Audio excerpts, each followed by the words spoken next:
La radio tiene magia porque siempre vas a estar en algún lado con unos auriculares puestos chiquititos y de golpe estás mirando y alguien te empieza a hablar y te parece que te está hablando a vos. Y te engancha la historia. Y no sabes por qué. Establecer un vínculo con un montón de oyentes a los cuales a lo mejor nunca vas a conocer porque no los vas a mirar a la cara. Y la imagen caprichosa que cada persona que oye se hace es la magia de la radio. La radio era de esas cuadradas. Yo creía que toda la gente, 3 o 4, que hablaba estaba dentro. Voy a decir algo que seguramente lo dijeron todos, que es una palabra tremenda, pero que es la pura verdad. La radio es compañía, Miki. Lo dijo. Pero hagamos un repaso de cómo evolucionó la radio desde que Radio Argentina se convirtió en la primera estación de emisiones regulares de radio del país y la primera de habla hispana en todo el mundo. En poco tiempo se sumaron Radio Sudamericana, Cultura Brusa, luego Excelsior, Splendid, Prieto, Nacional, Estación Flores, Federal Broadcasting, luego Radio Telefunken, Benotti, luego Radio Abuelita y Bijou, Municipal, Fénix, luego Radio Antártida, El Abuelito, Radio Cine París, Radio Muebles Díaz, que será la futura Radio Rivadavia, Centro Espiritista, luego Radio Sarmiento, La Voz del Aire, Radio Mayo y La Razón. En 1923 se suman Radio Universidad de La Plata y LT3 a Radio Serialista de Rosario. En el 24 inicia Radio Belgrano y en el 25 Broadcasting La Nación, que se convertirá en Radio Mitre. En el 27 inaugura Radio Tucumán. En 1929 empieza a transmitir Radio Porteña, que será conocida como Radio Continental. En el 31 suena Radio Casa América, la futura Radio del Plata. LR1 Radio El Mundo en noviembre del 35 y en el 37 arranca Radio Provincia en La Plata. Pero atención, porque se viene otro grande. Es LRA1, Radiodifusión del Estado, la actual Radio Nacional, que llegará a 49 emisoras en todo el país. En el 79 es la hora de Nacional Arcángel San Miguel, desde la base Esperanza en la Antártida Argentina. Se comunica a la población que a partir de la fecha el país se encuentra bajo el control operacional de la Junta Militar.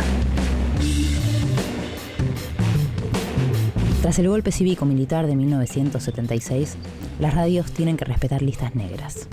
Se censuran contenidos, voces y temas musicales. Tenías que elevar 48 horas antes la lista de temas musicales que ibas a pasar. Visto hoy o contado hoy, parece que fuese un chiste.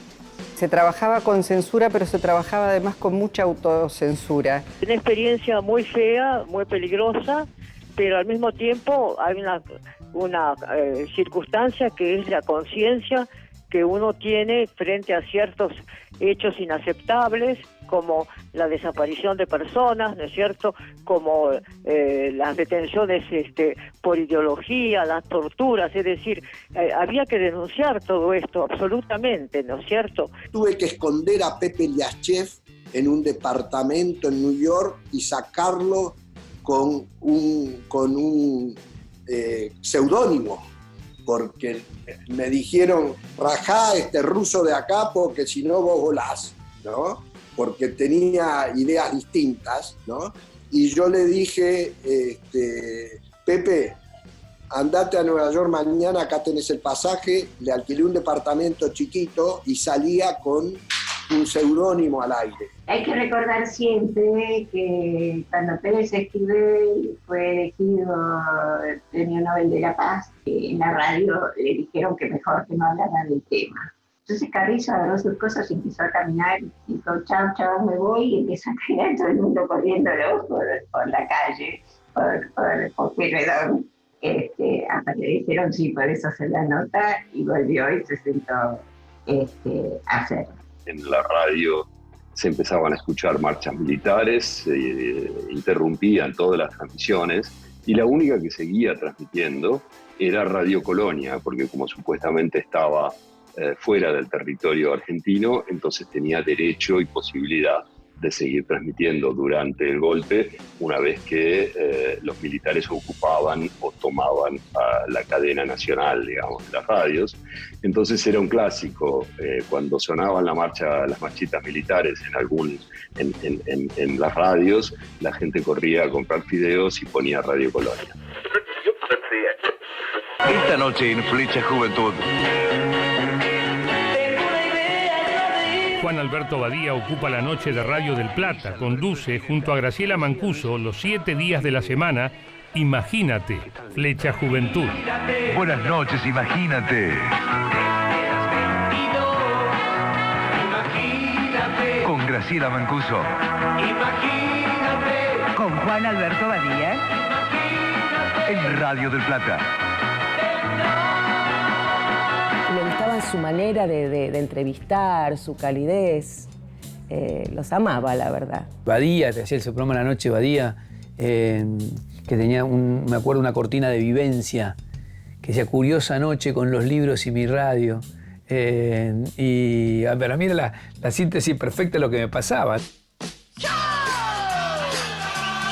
En los años 70 hacíamos con el gallego Sueiro 5 horas de radio los sábados por la tarde, ¿no?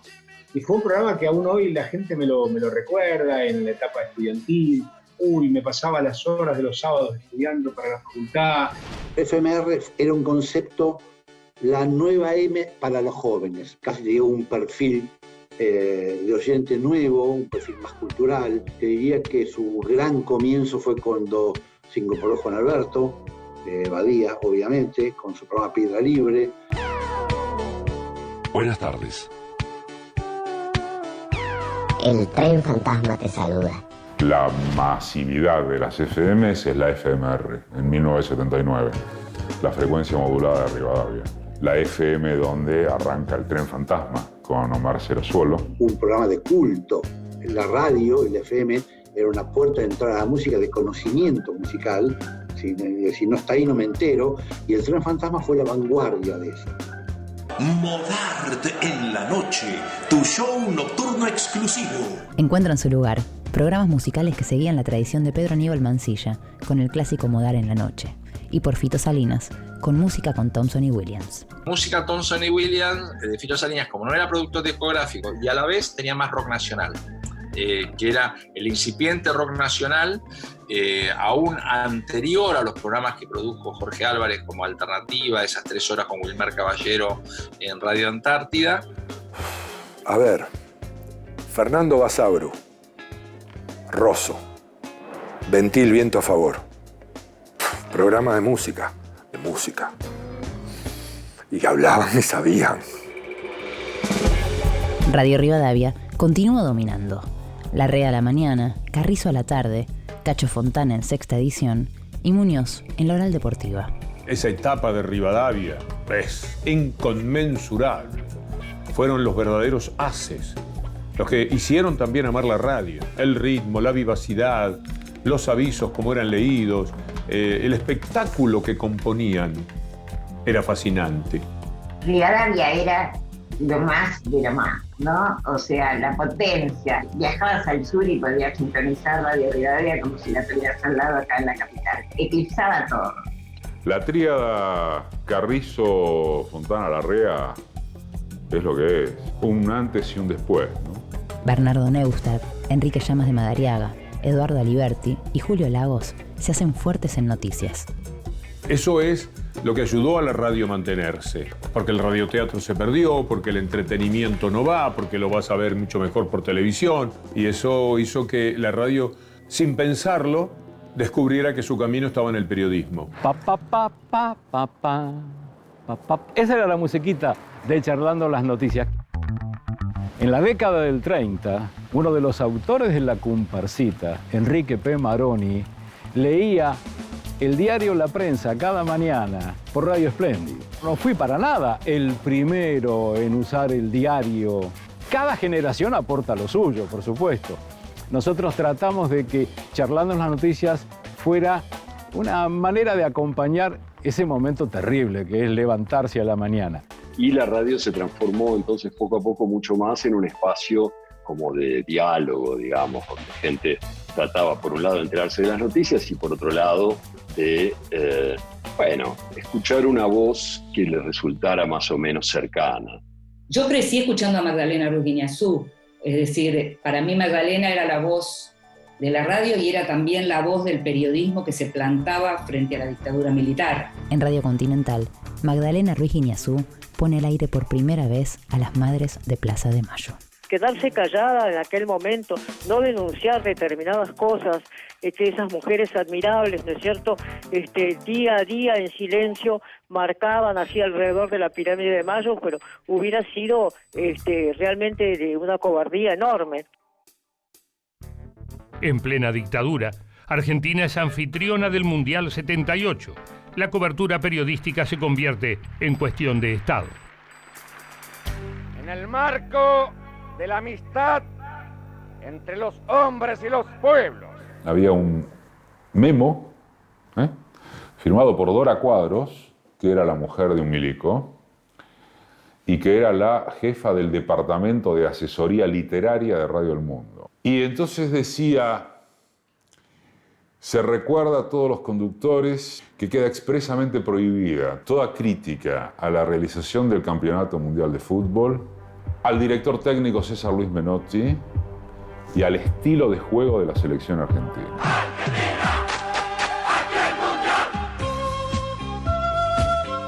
La Oral Deportiva eran unos señores de traje, yo no sé cómo estaban vestidos porque era radio, pero para mí estaban todos de traje, serios, gomina. Y el Mundial 78 un poco los expuso como la mirada oficial.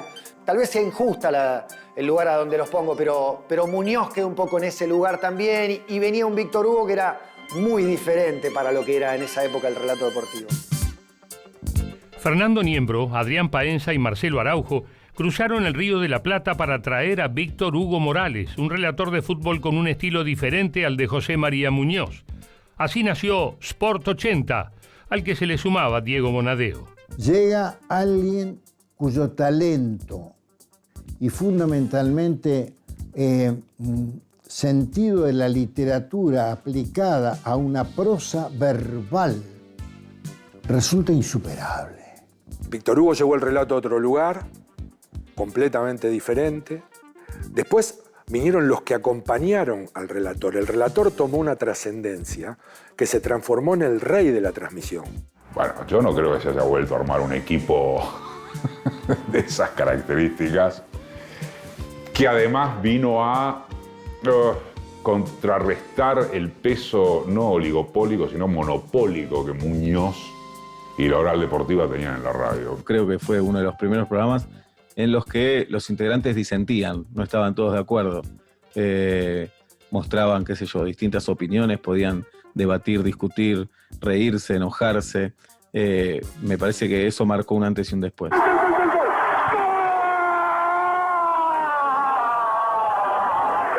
un abrazo de hermano! ¡Venga con sabor americano! ¡Que lo griten desde el mariachi al paisano! En las transmisiones, me acuerdo que ya había mucha opinión política. En el año 81, 82, pese a que estaba la dictadura, nosotros metíamos baza, como saliéndonos de la cuestión del fútbol, hablábamos de otra cosa. 3 minutos para cada uno, en lo que llamábamos Cada Loco con su tema.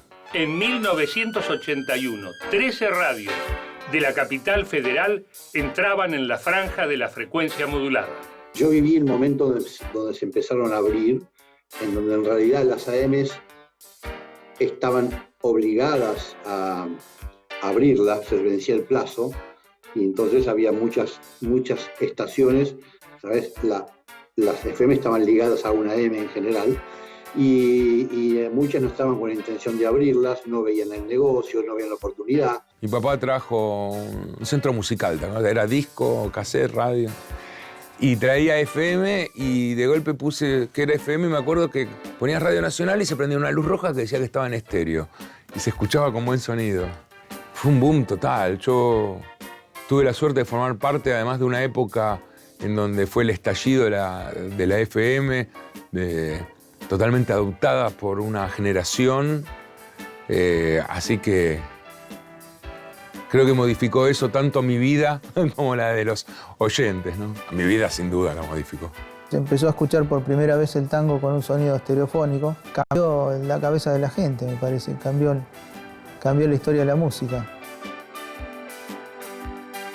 En 1982, Lalomir, que venía de hacer La Isla del Tesoro por Splendid, conduce 9 p.m. en Radio del Plata. Junto a él llega al micrófono Elizabeth Bernassi, la negra.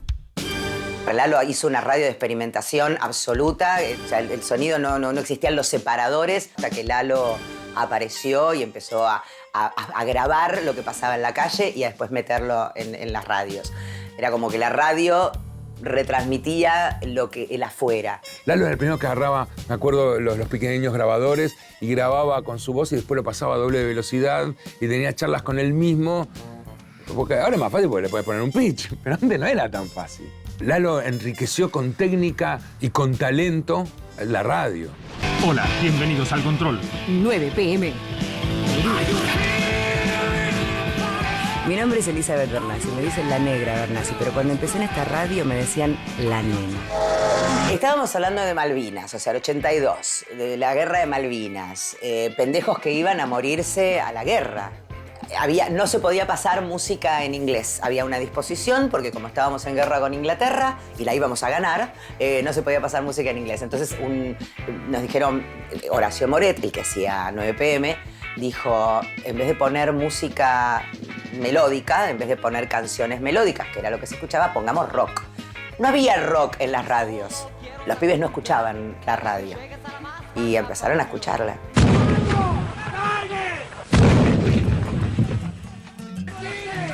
La derrota en la guerra de Malvinas, sumada a la crisis económica y el descontento social, aceleran el final del gobierno militar. Si quieren venir, que vengan, les presentaremos batalla. Con la democracia se come, con la democracia se educa, con la democracia se cura. Señores jueces, nunca más. Cuando hablamos del periodismo de los 80 radiofónicamente, tenemos que remitirnos a Radio Belgrano una vez más, porque los periodistas que volvían del exilio, Carlos Aznares, Walter Gubar, Radio Belgrano. Había un gobierno elegido democráticamente, pero los militares estaban ahí todavía estaban muy presentes. Y entonces esa radio que se propuso una agenda completamente distinta, por ejemplo con temáticas sobre derechos humanos, sobre la represión en la década del 70, alarmaba incluso al partido oficialista. Digamos, había un chiste, decían que cada mañana que Alfonsín desde la residencia de Olivos escuchaba Radio Belgrano, mientras se afeitaba, impresionado por lo que decía la radio, se cortaba, ¿no? Se cortaba afeitándose. Estábamos todos felices. Era un momento de una felicidad y de una militancia por la vida que no habíamos podido ejercer en los últimos 8 años. Yo empecé el 21 de diciembre de 1983. El 10 de diciembre asumió como presidente Raúl Alfonsín. 11 días después tuve el honor de empezar a trabajar en esta adorable profesión del periodismo. Yo todavía era estudiante. Entonces, bueno, para mí fue toda una experiencia maravillosa, porque no solamente se hizo esa práctica, sino que me quedé. Un programa que marcó toda una época fue el de Eduardo Aliberti, Sin Anestesia. Cuando le levantan el programa a Eduardo Aliberti, se crea la asociación llamada así, Sin Anestesia, y los oyentes financian el programa. Así como ahora hay radios, no sé, como Futurock o como El Destape, etc. La radio en la Argentina en ese momento, y más durante los 7 años de la dictadura, era un espacio muy formal y muy reprimido, donde había unas reglas absolutamente rígidas de cómo había que comportarse. Yo recuerdo que la primera noche que terminamos el programa a las 2 de la mañana, que fue a principios de marzo del 84, nos despedimos diciendo chau hasta mañana o algo así, chau. A la mañana siguiente nos recibimos un memorándum del gerente de algo de la radio, que era un tipo que venía en la época de los militares, informándonos que cuando uno se despide de los oyentes tiene que decir buenas noches, señores oyentes, hasta mañana, algunas cosas así como inverosímiles. La radio fue muy atacada. los sectores de derecha y de ultraderecha la llamaban Radio Belgrado, ¿no? Muy despectivamente, ¿no? En algún momento le pusieron una bomba, pero tremenda, a los estudios centrales, cosa que lo dejó sin aire durante bastante tiempo.